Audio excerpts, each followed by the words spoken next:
What's up, ladies and gentlemen? Welcome to another little news rendition of Smack to the Mat, I guess you could say. Found out some interesting news today in the world of wrestling business, so figure we'll discuss it and then do a little SmackDown preview and go from there. So, uh, yeah, it's just me on my own. Sorry for the movement of the camera. Still new to this, so I'm trying to figure out a good. Boom, there we go. I think this will work perfectly. Don't worry about the mess behind me, and it is what it is. So, uh, first off, if I can find it, there we go. First off, the WWE released a couple people, which everyone assumed they were going to.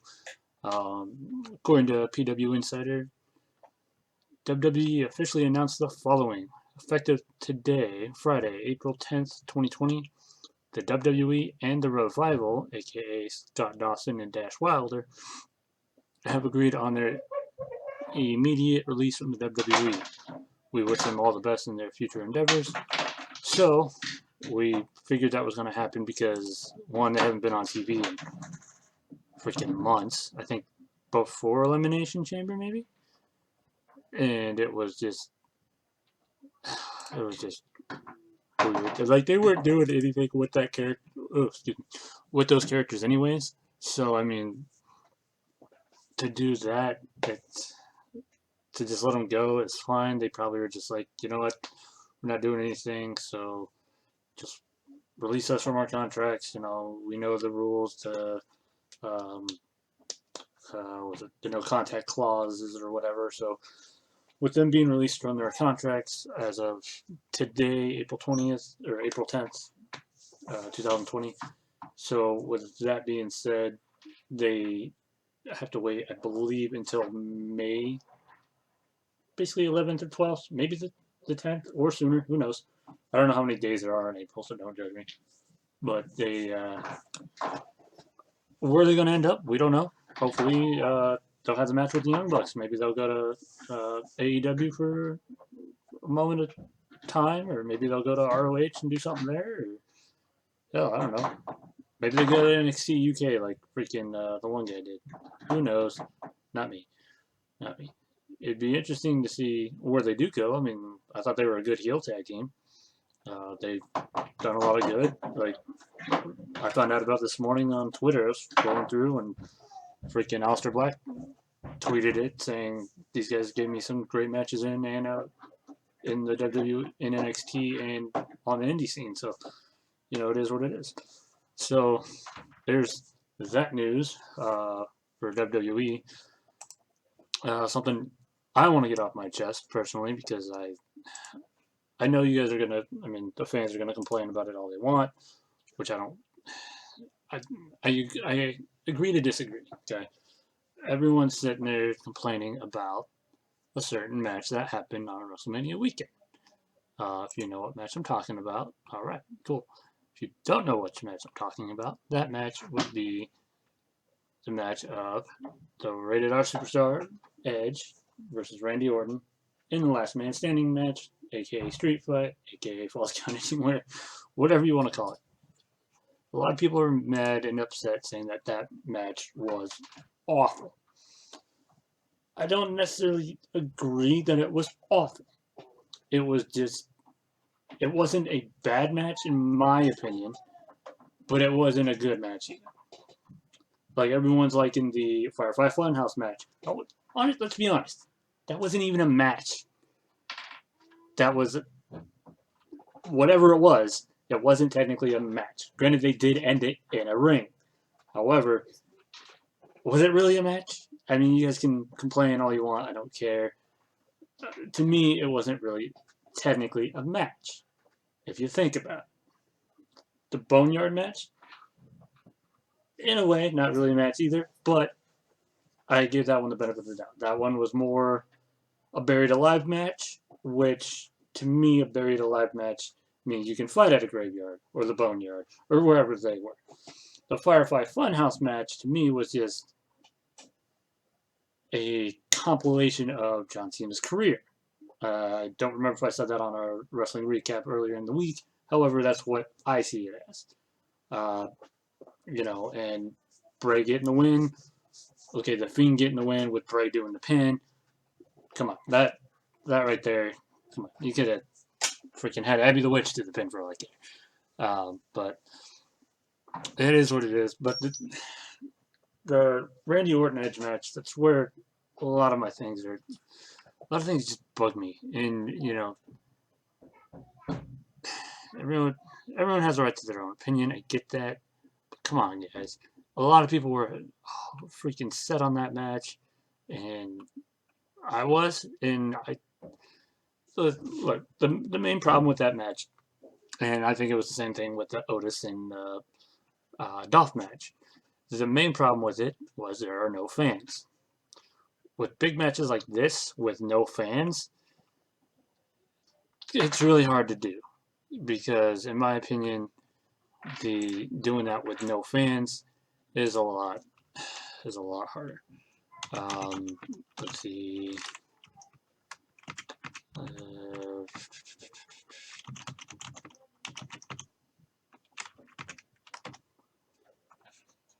Let's see.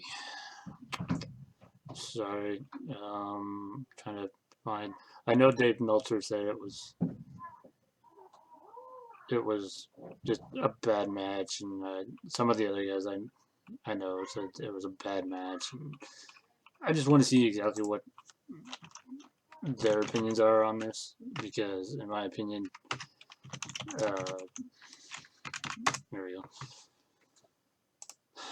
So the guys, awesome guys over at Wrestle Talk, Ollie Davis and all those guys, they posted an article about 15 hours ago stating that Dave Meltzer says WrestleMania match was the most boring ever. Dave Meltzer, so take it with a grain of salt, I guess. Let's see. Dave Meltzer is known for his endless knowledge of wrestling and his match ratings. Meltzer has decided he's not going to give out ratings for WrestleMania because he doesn't think it's fair to the wrestlers. Meltzer tweeted on the 5th of April, I was ready to confess to crimes if they'd end this Chinese water torture match 8 minutes ago.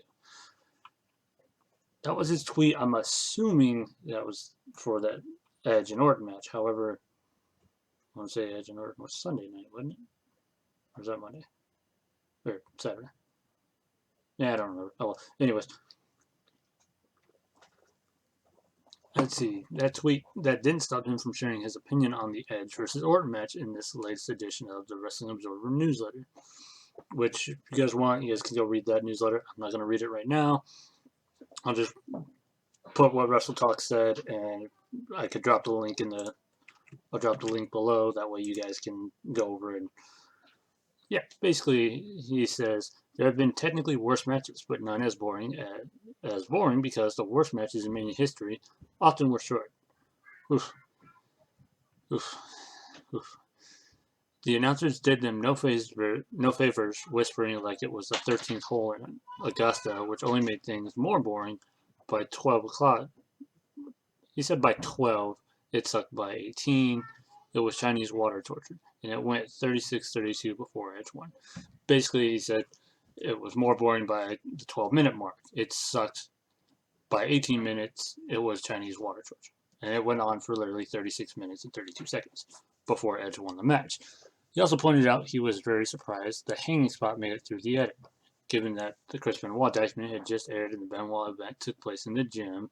It seems like an odd choice. His tweet did say that this was a real failure of the editing process at a level I've never seen before. The advantage of taping this ahead is you can watch the product and adjust. Dave certainly didn't mince word when it came to his opinions of the match. He did say in this article that it would have probably worked much better in front of a live crowd.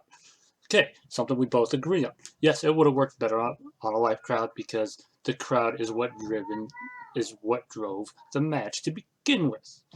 Okay, Edge comes back at the Rumble. They have a great showing. Him and Orton basically act like they're bringing back Rated RKO and they're going to win the tag team titles. Next night on Raw, whole spiel, blah, blah, blah, blah, blah, boosting the hype even more. Then Orton comes out and concertos him. It was great. That was great storytelling. And then all this Steve Carino crap that's going on for those of you who don't know what that means, just go listen to Wrestle Talk. It's something I'm taking something they say. It's just because due to the pandemic we're in, instead of saying the word it actually is, we just say Steve Carino because it sounds similar. So that's what I'm doing. And it sounds better anyways, in my opinion. So yeah, of course, if there was a crowd, then it probably would have played out a lot more in the arena. However, how did you feel about the match? Let Wrestle Talk know on Twitter, yada yada yada. Again, like I said, I personally enjoyed the match. I thought it was a really good match.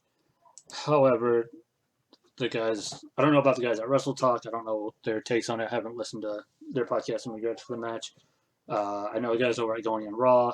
I know Steve over there. He's kind of like didn't really care for that match. Larson, it's hard to read him. I'm pretty sure he didn't care for that match either. I will admit it did kind of go over the limit for time-wise. Give him 30 minutes. Everything would have been fine, in my opinion. The high spots were cool, doing some of the nifty stuff that Edge was doing.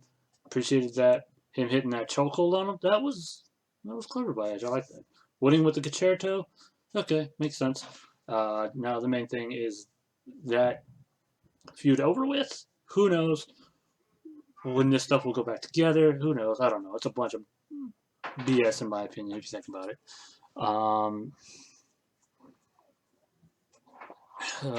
So yeah, I don't know. You guys want to complain to me more about the Edge and Orton match? Again, I mean, Edge is one of my all-time faves, so most of what he does I'm okay with, whether it's good or bad. I do see that the argument can be held of them saying it's a crap match. I get that. At the same time, I think everyone's saying it's a crap match due to Edge, not due to Orton. However, they're both great in-ring competitors, so they can do, what they want when they want, yada yada yada.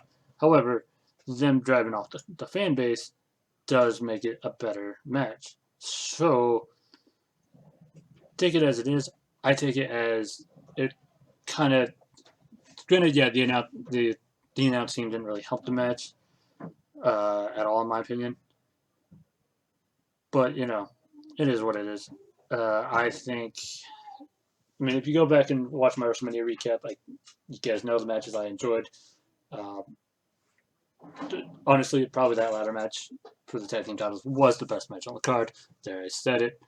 That one gets my 5-star review or my 5-star rating, even though everyone's like, no, I did blah blah blah. So, yeah. However, so that's what I wanted to say about that, just because it's been bugging me basically all week, and I just want to get that off my chest. So, what else is new? So let's see here. Where was it? We could do SmackDown review. I had it. Don't know where it went. Non-spoiler preview. Where is it? Oh, yeah, I'll find it here in a sec. For those of you wondering where I get most of my notes and whatnot, it is from PW Insider. They're actually one of my favorite websites to go to for anything wrestling related. Before I had pay-per-views, I'd go here just all the time because it was just better. Let's see here. Apparently, they are WWE star Elias to live stream a concert tonight. Let's see how that works out for him.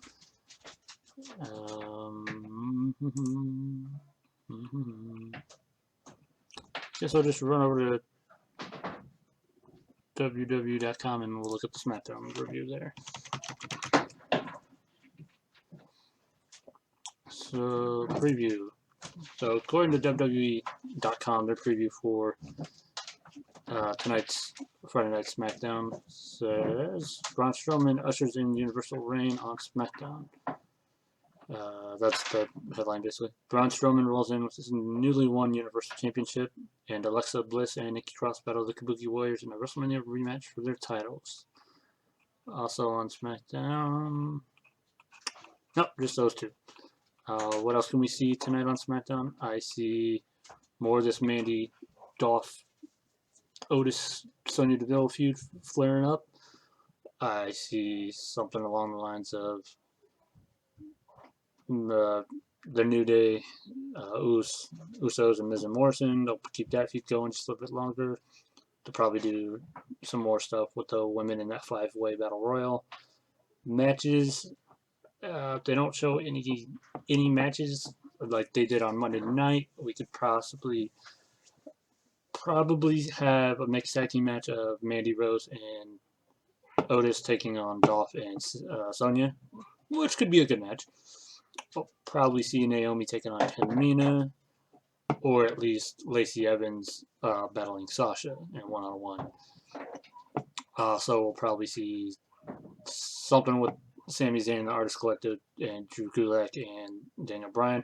Hopefully Drew and Bryan can find somebody else who they're cool with and bring him into the fold, because that'd be great. 6-man tag right there. And or possibly see Heavy Machinery jump into the tag team scene again, because I think that they're a hot commodity right now, so having them come back and have a good time and maybe get... I do want them to take the titles off Miz and Morrison, if I'll be honest. Give somebody who hasn't had the titles, let them be the team to take it off, with Miz and John Morrison, because that would be great. However, like I said, been smacked to the mat. Hope you guys enjoyed.